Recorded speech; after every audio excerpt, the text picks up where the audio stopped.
A graça e a paz, povo de Deus. Para quem não me conhece, meu nome é Nadjane Melo. E para quem me conhece, hoje eu estou aqui novamente no meu canal, mas eu estou de uma forma diferente, porque o Senhor tem impactado e tem me cobrado para eu abrir a minha boca e falar daquilo que Ele fez na minha vida. E chegou o dia de eu falar. E hoje eu vou contar o meu testemunho, uma parte do meu testemunho, e eu vou começar pela doença, pelaquilo que eu vivi na minha saúde, na minha vida física, tudo que o Senhor permitiu que eu passasse. E eu venho aqui hoje para falar sobre isso. E depois de 15 anos, eu estou aqui para contar o que eu vivi em 2006. Em 2006 eu tinha 20 anos, quando eu trabalhava numa loja de departamento, já fazia 2 anos. E nessa loja eu adquiri uma doença na coluna, que eu tive a primeira crise no mês de março, no mês das mães, no mês de maio, no mês das mães.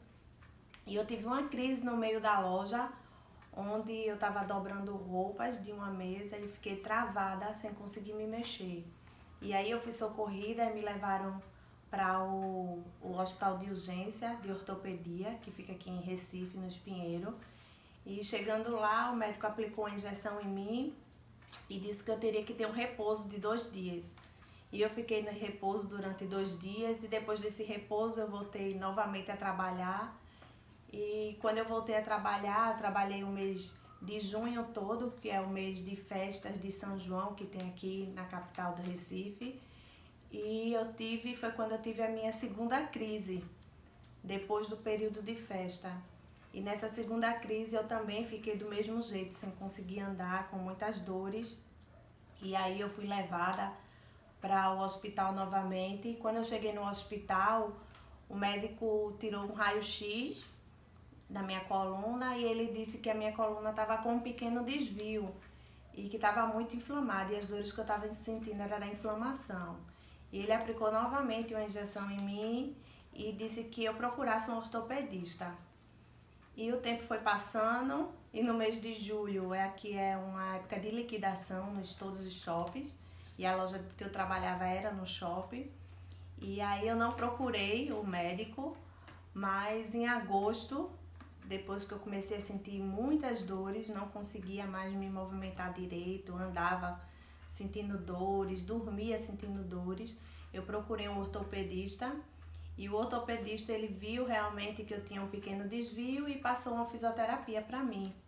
Só que eu fazia faculdade, eu estava no meu primeiro período de faculdade de administração, e a minha faculdade ficava num lugar bem distante de onde eu descia do ponto de ônibus. E eu ia andando para a faculdade, largava, e quando eu largava da faculdade eu ia andando para a fisioterapia, que dava para ir andando da faculdade para a fisioterapia, mas era bem distante, era uns 20 minutos andando.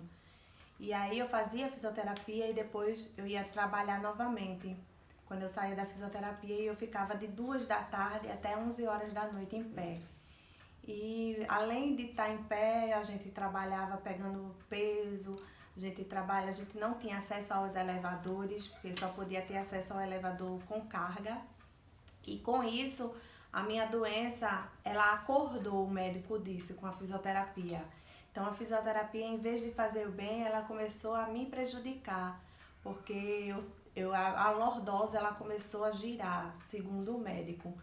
E aí eu comecei a entronchar, e quando foi em outubro, eu fui encaminhada para outro médico, e o médico disse que eu tinha que procurar um especialista em coluna, porque eu já estava muito envergada para o lado esquerdo.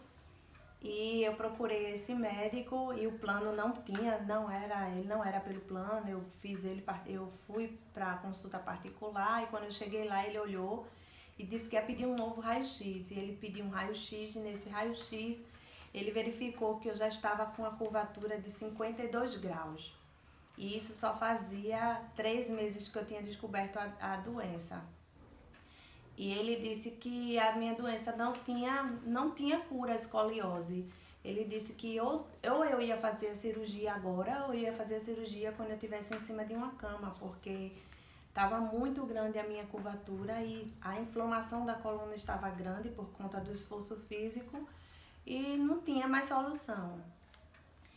E aí, naquele momento, ele passou outros exames, passou uma ressonância. E quando eu fiz a ressonância, depois de um tempo, que nada disso era rápido, porque o plano não aprovava. Então, em outubro, no início de outubro, eu levei essa ressonância para ele. E já fazia 6 meses da minha primeira crise.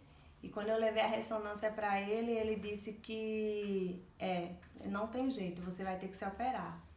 E ali eu perguntei a ele, eu estava só no consultório, eu perguntei a ele quais seriam os riscos da cirurgia.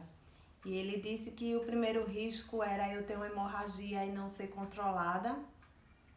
O segundo risco era eu sair, porque eu estava com dor, mas eu estava andando. Era eu entrar andando na sala de cirurgia e sair numa cadeira de roda, porque qualquer erro é fatal. O terceiro risco era depois que concluísse tudo, o corpo rejeitar a prótese e ter que abrir novamente. E o último risco era o de morte, porque ele disse que como é uma cirurgia muito longa, eu podia ter uma parada cardíaca, podia ter qualquer outra coisa. E por isso ele precisava da autorização dos meus pais, porque eu só tinha 20 anos e ele não podia fazer uma cirurgia de uma complexidade tão grande dessa sem autorização. E ali eu saí e eu fui andando para o ponto do ônibus, andando com os exames na mão, e eu ficava questionando a Deus, assim como Jó questionou, né? Senhor, por quê? Por que isso comigo?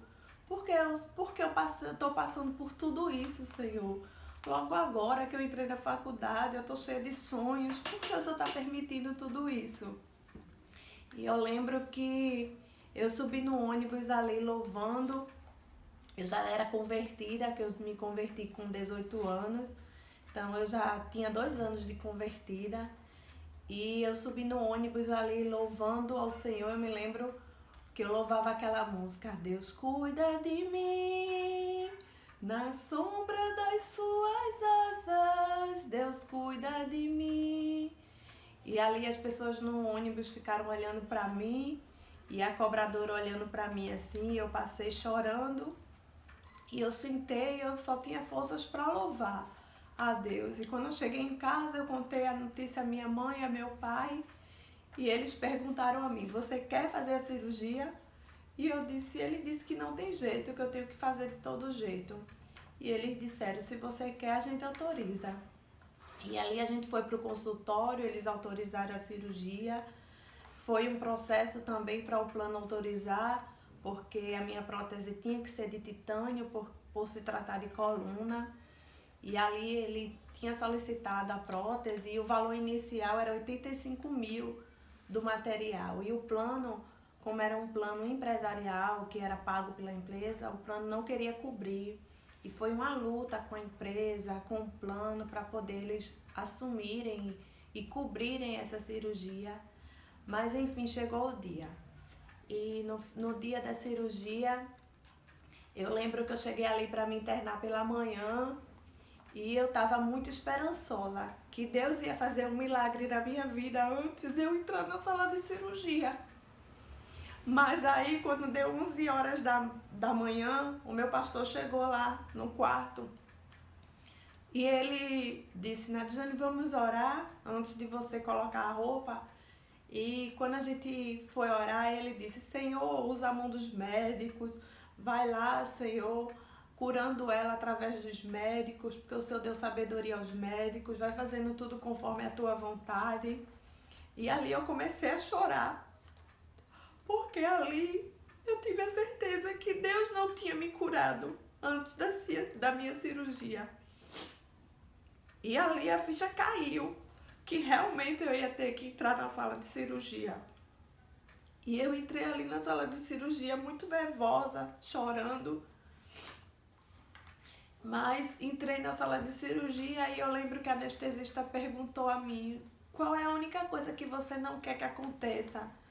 E eu disse: eu não quero ir para UTI. Eu tenho muito medo de ir para UTI. E ela disse, ajude, colabore, que você não vai para a UTI, vai dar tudo certo. E eu entrei na sala de cirurgia, era 2 horas da tarde, e eu saí às 11h30 da noite. E o médico pediu 12 bolsas de sangue, e eu só usei 6 bolsas de sangue. Mas quando a cirurgia concluiu, eu lembro que quando eu me acordei, eu via uma luz assim nos meus olhos, e eu entubada, eu só balançava a cabeça, e ela disse, você não está na UTI, Nadjane, você não está na UTI, você está na sala de recuperação e depois a gente vai tirar o seu tubo. Você está entubada porque sua cirurgia foi muito longa, mas depois a gente vai tirar o seu tubo e você vai ficar na sala de repouso, mas você não está na UTI, não se aperreie. E eu lembro que eu adormeci novamente, e quando eu me acordei, eu já estava indo para o quarto. E quando eu cheguei no quarto, eu perguntei à minha mãe, que hora é, mãe? E ela disse, eu acho que era 1h30 da manhã. E ela disse, minha filha, deu tudo certo, graças a Deus. E ali começou o processo, meus irmãos. Eu passei 15 dias internada, e eu ficava internada assim, fio reto, só mexia a cabeça, não podia mexer o corpo. E na minha cirurgia também foi feito um enxerto nos quadris, porque como eu estava muito envergada para um lado, comprimiu o meu baço e o meu pulmão. Então, e o osso dos meus quadris ficou desfacelado, estava desfacelando por conta do peso. Então, foi feito um enxerto nos meus quadris, onde aquele enxerto atingiu a minha perna esquerda, os nervos da minha perna esquerda. E eu sentia muitas dores. E eu gritava pedindo para que amputassem a minha perna, porque eu não aguentava de tanta dor. E os médicos levaram o intensificador de imagem, o aparelho da ultrassom para o quarto, para fazer o exame na minha perna. E eles faziam o exame e diziam, não tem nada, Nadjane. A sua dor é no nervo. E era uma dor como se fosse uma dor de câimbra, que quando a gente está com a perna em câimbra, a gente vai mexer e dá aquele choque. Era essa dor constante que eu sentia na perna. E aí os médicos descobriram que o gelo aliviava a dor. E eles começaram a botar várias bolsas de gelo, os enfermeiros colocavam. Então, todas as vezes que eu começava a gritar de dor, eles vinham com as bolsas de gelo, enchiam minha perna de bolsas de gelo, que chega ficava aquelas potocas assim, vermelhas de bolsa de gelo, de tanto gelo que botava, mas era assim que adormecia a minha perna e a dor cessava. E eu acho que quando eles vieram descobrir isso, eu já estava no 4º dia de dor. E para eu dormir, eles me davam 3 de Lexotan, 2 de Diazepam, e eu não dormia. Eu passei 4 dias sem dormir direto por causa da dor, porque a dor vinha e ia embora, e assim era constante. E ali eu passei 15 dias de sonda, usando fralda descartável também, e fazia lavagem, porque eles não podiam tirar a minha sonda, porque ninguém podia me mexer, só mexia em mim quando o meu médico chegava, que a equipe de enfermagem me virava para o médico fazer o curativo e olhar como é que estava a cirurgia, mas antes disso, e ali naquele momento eles trocavam um lençol, faziam tudo, porque ninguém podia mexer em mim na ausência do meu médico. E eu passei 15 dias e ali eu adquiri também infecção urinária por conta da sonda, por causa das lavagens que eles faziam, porque eles faziam a lavagem em mim e a sonda, aí começou a entrar fezes na sonda também, então eu adquiri infecção urinária, mas ali os 15 dias se passou. E ali o médico deu a notícia que para eu receber alta eu tinha que usar um colete. Desse colete vinha daqui para cá e eu só me levantava com esse colete. Eu só podia me levantar da cama com esse colete. E para eu sair do hospital eu tinha que sair com esse colete. Esse colete na época, em 2006, custou R$700. E aí foi feita uma vaquinha, foi feito várias movimentações para poder comprar esse colete. E graças a Deus a gente conseguiu comprar esse colete. E o colete é esse daí, ó. Que eu usei esse colete durante 6 meses. E eu só tirava esse colete para dormir. Quando eu me acordava, para eu levantar da cama, eu tinha que estar com esse colete. Esse colete eu ia pro banheiro, esse colete eu tinha que usar ele 24 horas para sustentar a minha coluna. E eu andava mancando porque eu não tinha força nas pernas. Na perna esquerda, que foi a perna que foi atingida, os nervos dela por conta dos quadris.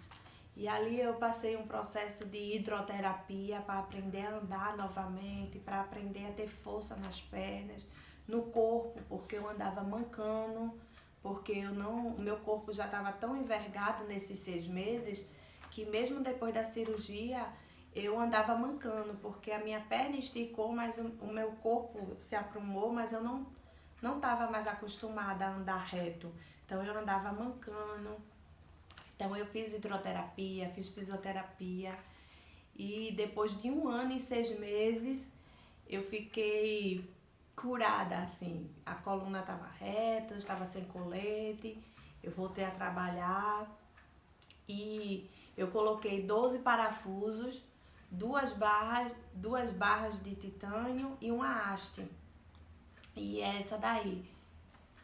E hoje a minha coluna é assim, os parafusos, a barra e a haste. E se passaram-se os tempos e acho que depois de 6 anos de cirurgia, o meu corpo começou a rejeitar a prótese, porque a coluna aprumou, ficou tão retinha que o corpo começou a rejeitar a prótese e ele começou a expelir o parafuso e uma haste, a haste de cima. E aí quando eu fui para o médico, que eu perguntei, ele disse: a gente vai ter que abrir de novo, se você quiser. Se você suportar a dor, você vive assim para sempre, porque ele não vai expelir mais do que isso. Mas se não, a gente vai abrir de novo e vai correr o mesmo risco, porque eu não posso tirar só a haste e só esse parafuso que está solto, a gente tem que tirar tudo. E aí eu desisti de fazer a cirurgia de remoção da prótese. Estou com ela aqui até hoje. É o meu espinho na carne, que muitas vezes assim eu pedi para que Deus tirasse o espinho da minha carne, como João pediu. E o Senhor disse: a minha graça te basta, Nadijane. E eu vivo até hoje com esse espinho na carne, com esses 12 espinhos na carne. E o meu sonho era ser mãe. E em 2016, o Senhor realizou o meu sonho de engravidar. E aí veio outro processo, porque como é que vai ser a gravidez de Nadijane com essas próteses? E aí, quem me viu grávida, eu fiz um barrigão, porque a minha filha não tinha onde se espalhar, então ela veio toda pra frente. E com isso, ela com 7 meses, ela se encaixou no canal e quando ela se encaixou, ela ficou em cima do meu nervo ciático. E aí começou todas as dores novamente na minha perna esquerda, porque tudo que ela se encaixou no nervo ciático, atingiu a minha perna esquerda. Então eu senti uma dor que vinha da virilha para a perna e eu não tinha forças nem para andar direito. E eu comecei a fazer fisioterapia e fiz fisioterapia de 7 até os 9 meses dela. E quando eu completei 37 semanas e 3 dias, o médico marcou a cirurgia, porque eu não podia correr o risco de entrar em trabalho de parto. E a minha cirurgia ia ser uma cirurgia muito delicada, o meu parto, porque ia ser anestesia geral. Só que o Senhor escolheu um anestesista também, escolhido a dedo.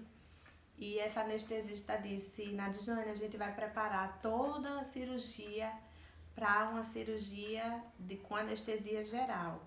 A gente vai preparar para lhe entubar, tudo. Mas a gente vai tentar também fazer uma cesárea normal. E eu só vou solicitar um aparelho. E esse aparelho, que é um intensificador de imagem, ele vai me dizer se eu tenho possibilidade e alguma vaga para aplicar a peridural em você. E para honra e glória do Senhor, quando ela passou a máquina subindo, a máquina em silêncio, eu vendo eles preparando o tubo, tudo ali, eu dizia, Senhor, eu queria tanto ver minha filha nascer. E o Senhor permitiu, porque quando ela desceu com aquele aparelho, o aparelho começou a apitar e ela disse, achei um lugar. E ali todos os argumentos dos médicos foram frustrados, porque os médicos diziam que não tinha espaço para aplicar a peridural na minha coluna. Mas o Senhor abriu um espaço e ela aplicou a peridural e eu tive uma anestesia, uma cirurgia, uma cesárea normal. Minha filha nasceu sem estar sedada pela anestesia geral e foi tudo bem para a honra e glória do Senhor. E hoje, para não ficar nas minhas palavras, eu vou ler Jó 5, que diz assim, Jó 42, 5, que diz assim, com o ouvido dos meus ouvidos te ouvia, mas agora os meus olhos te veem. E eu posso dizer a vocês, irmãos, que não foi fácil. No início de tudo isso, como eu disse a vocês, teve momentos que eu questionei como Jó, que eu fiquei perguntando ao Senhor, por que comigo? Por que o Senhor não me matou logo? Por que eu passando por tudo isso? Mas foram nesses momentos que eu aprendi a ouvir o Senhor e a ver o Senhor, porque tinha momentos na minha vida que era só eu e o Senhor. Mas o Senhor estava lá comigo, me sustentando, segurando a minha mão, comigo do meu lado. E foi depois de tudo isso que eu vivi, que eu posso dizer que antes eu conhecia o Senhor de ouvir falar, mas depois de tudo isso, os meus olhos contemplavam o Senhor. E eu quero dizer a vocês que assim como o Senhor fez na minha vida, o Senhor pode fazer na sua vida. Eu não sei qual é a sua enfermidade, eu não sei o que você tem vivido ou o que você já passou, mas eu quero dizer a você que se Deus fez eu abrir a minha boca hoje para contar o meu testemunho, é porque Ele quer edificar a sua vida e Ele quer mostrar para você que Ele é o Deus que muda a história, porque Ele mudou a minha história. Eu tinha 20 anos, eu tinha vergonha de andar com esse colete. Eu me lembro uma vez que a minha família me levou para passear no shopping e eu na cadeira de roda andando com esse colete. E todos olhavam para mim e balançavam a cabeça e a bichinha. Foi o que? Acidente? Foi? E minha mãe, não, foi acidente não, foi uma cirurgia que ela fez. Tinha que contar a história para todo mundo. E ali eu voltei daquele passeio em lágrimas, chorando, e eu dizia, meu Deus, eu tenho vergonha de mim, Senhor, porque eu tô passando por isso. Eu não podia trabalhar, eu não podia estudar, eu não podia viver uma vida como uma jovem normal. Não foi fácil, mas Deus mudou a minha história e foi necessário passar por tudo aquilo para hoje, depois de 15 anos, eu estar contando isso a vocês. Hoje eu estou com 36 anos. Muitos olham para mim e quando eu conto, hoje em dia também tudo para mim é mais difícil. Eu não consigo andar no ônibus que eu sinto dor. Eu vou passear no shopping, quando eu volto com dor. Tudo para mim é mais difícil. Mas eu consigo fazer tudo como uma pessoa normal. O médico dizia que eu não ia conseguir usar salto, eu ainda sou teimosa, às vezes uso, fico com dor, mas uso. Então assim, tudo é mais difícil, mas o Senhor está comigo e o Senhor, Ele quer te dizer neste dia que assim como Ele fez na minha vida, Ele pode fazer na sua. E tem momentos na nossa vida que é necessário a gente passar. Foi necessário eu passar por isso com 20 anos de idade, para hoje com 36 eu estar aqui contando a minha história para você. Muitos olham para mim e dizem, que mentira, Nadiane, que tu tem parafuso. Às vezes eu digo, gente, eu não posso não, porque eu sou uma velhinha, minha coluna podre e não deixa eu subir aí não. E o povo, por que tu não pode subir? E eu digo, porque eu tenho prótese na coluna. E as pessoas olham para mim e dizem, tu não acredita. Nem o médico do INSS acreditava quando eu chegava lá Eu tinha que tirar o colete para ele ver a cirurgia, para ele ter certeza que eu tinha feito essa cirurgia. Porque eu era nova, era magrinha, bem feita, e ele olhava para mim e não acreditava naquilo. E até hoje as pessoas olham para mim e não acreditam. Porque o que o Senhor faz na minha e na tua vida só fica a cicatriz. Fica a marca só para você ter certeza que ele fez. Mas a sua aparência ele muda, a sua história ele muda, tudo em você é mudado, porque Deus tem o poder. E hoje eu estou aqui para honra e glória do Senhor, de pé. Hoje eu tenho uma filha de 5 anos, hoje eu coloco minha filha nos braços, eu amamentei ela, eu ando com ela nos braços, eu tenho força para pegar a minha filha e levar para a cama dela. Vou dizer a você que tem momentos chuvosos que eu sinto dor, sinto, mas o Senhor ele me sustenta. E tudo isso é para que eu não esqueça do que ele fez na minha vida. E é por isso que hoje eu estou aqui falando para você que vale a pena ser fiel a Deus. Vale a pena seguir a Jesus, porque um dia, assim como eu, você também vai contar seu testemunho. E eu creio que a sua vida também vai impactar outras vidas. Assim como eu sei que esse meu testemunho vai impactar muitas vidas. Não importa o que você esteja passando hoje, mas o amanhã, o Senhor ele já tem tudo escrito e tudo determinado. E o seu amanhã vai ser de vitória, assim como o meu. Em nome de Jesus, que essa mensagem possa ir até onde eu não posso. Se você gostou desse testemunho, envie ele para outras pessoas serem edificadas também. Outras pessoas que estão sem esperança, que estão querendo tirar a sua vida por qualquer outro motivo, a não ser sua saúde. Manda esse testemunho para que Deus possa ir lá e tocar no coração delas. Eu agradeço a vocês por estar aqui me vendo, agradeço a vocês a oportunidade e breve eu volto e conto mais sobre a minha história, de outras partes da minha vida, do que o Senhor fez também. Fiquem na paz, no nome de Jesus.